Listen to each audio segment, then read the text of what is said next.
Hi, this is a quick tutorial of how to use our online referral forms. So you can see them on our website, northamptonshire-carers.org, and they're on the home page. Just scroll down a bit, you can see them here.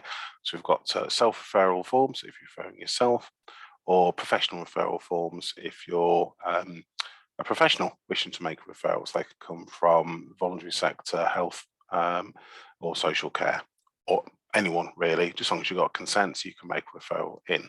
So you click on that.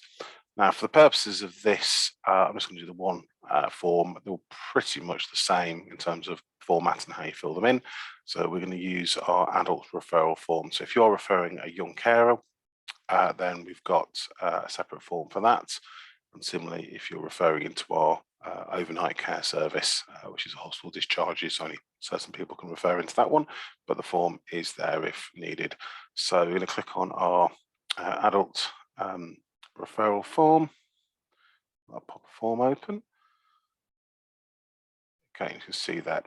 And you can see that anything which is red is a forced field, so you need to complete it. Anything which isn't, you're free to do. So for example, email address, not everyone's got one, so it's great to have, but if you don't have an email address, if you don't have an email address, then obviously you can't fill it in.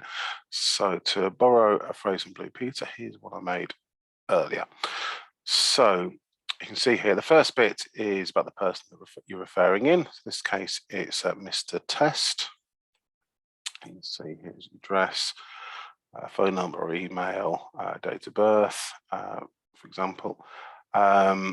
So things like the GP surgery, there's a little, you see the arrows there, there's a drop-down list there, so you can see which, say which surgery he's from, if you have that information.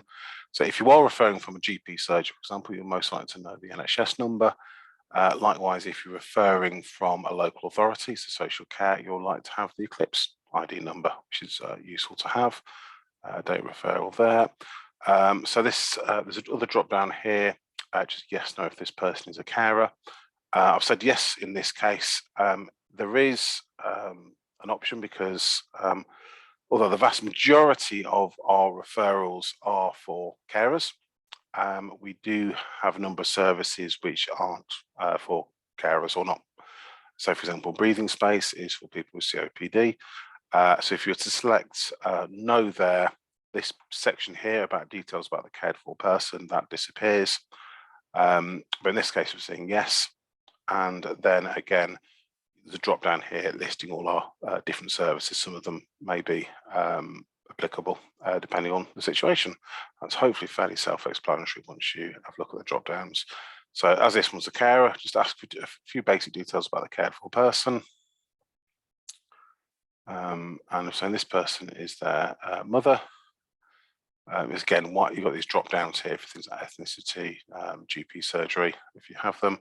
We're saying here a quick snapshot about her illness or disability. We're saying here that she's got suspected dementia, but she's waiting formal diagnosis. If Mr. Test is caring for multiple people, so for example, he's caring for mum with suspected dementia, and also say a child with autism, then the second cared for person can be listed here.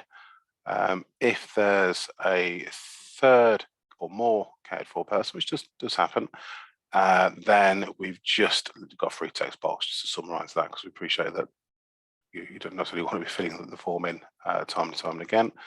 So this is a bit about you. So it's the person making the referral. So it's always great when we put in, if you put in there, include your email address and a contact number, just so that if we've got any queries, we can follow them up directly. The last bit is get the consent. So we do ask for a snapshot of the situation. Depending on your browser, you can click on the bottom right hand corner and make this box bigger if needed. So we don't need War and Peace. It's a snapshot of the situation and what is wanted from us, and also if there's any areas of risk that we need to be aware of. We can say there's an option here if you think it's urgent. Now, we normally get in contact with people within a couple of days, but obviously if it's flagged as urgent, then we'll put that at the top of the queue to contact, but we can say no in this case. There's a nice lovely statement about data protection. But you can see here, this is on the footer of our website as well. You can click on that if you want the full details.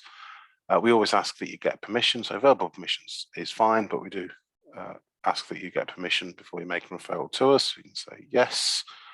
The date, consent given. So even though the referral has been made today, we might say that the consent was given a couple of days ago, because that might be when you had contact with the person.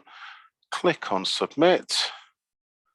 Okay, and it says thank you. So a little message there, so you can get in contact us through the website if needed. If there was any errors on that, which is normally if, for example, you haven't completed a red box, it will flag that up at the moment at that point. But thank you.